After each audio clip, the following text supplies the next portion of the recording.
Paul, I'm here with Paul Gils. Paul, can you just introduce yourself, please? Hi, I'm Paul Gils. I'm currently Vice President and Brand Director for Reebok EMEA within the Adidas Group. Fantastic. Tell me a little bit about your role and what you do. Well, my role as a brand director is that I head up the Reebok brand for the EMEA region, Europe, Middle East and Africa. I actually go over all the aspects of the brand, from pure marketing, product, but also demand planning, operations, and indirectly also sales. And where did you start when you entered into the industry? How did you get into the industry? Well, I think I got into the industry using kind of a word that I really like to use, which is passion. I'm very, very passionate about sports. My sport was basketball, and I ended up in the early 90s with Nike, with the swoosh, and that was really driven by passion for the sport, and they shared that same passion. And I remember my interview with the managing director of Nike Benelux was about basketball. It was actually not about business, it was about basketball. And just talk me through the steps from then to where you are now. Well, I think for a part I got lucky. The sporting goods industry, since I joined almost 20 years ago, has known an incredible growth, and obviously we have grown with that industry. On the other hand, one of the things that definitely built my career is flexibility.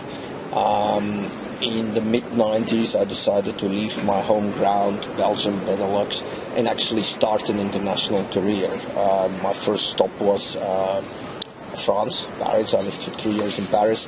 But later on, I also moved to the US, moved back to Holland, moved to Germany, UK, Switzerland, and now I'm living back in Holland. So flexibility and moving around is very, very important to develop an international career. Fantastic. You've obviously done a lot of hiring in your career. What do you look for on a CV specifically? What advice would you give for people writing their CV? Well, on a CV, I think you got to make sure that obviously you display all the core competencies that normally people would be looking for in a job. But if it really comes down to the interview, I'm actually looking much more for the personality of the person that I'm interviewing, rather than a degree or an MBA or even past job experience. For me, the hiring process, the personality of the person is absolutely key. It's absolutely key. Not because so-and-so has done a job with another brand exactly the same, or has a certain degree with a certain school. It's really about the personality, it's about passion, it's about being able to work with other people, and that's very important. Okay. What advice would you give to somebody that is currently looking for a job in the industry? Looking for people that today are looking for a job in the industry, I would definitely advise them to do that, because I can really, if I can make some advertising for our industry, it's a great industry. It's about sports. Sports is about emotion and passion. So that's really interesting sector. Now, I would definitely give the advice to people to really think before they start on what they really want to be later. So really not just throw yourself in there and go to a brand or go to a company, because that's a big name.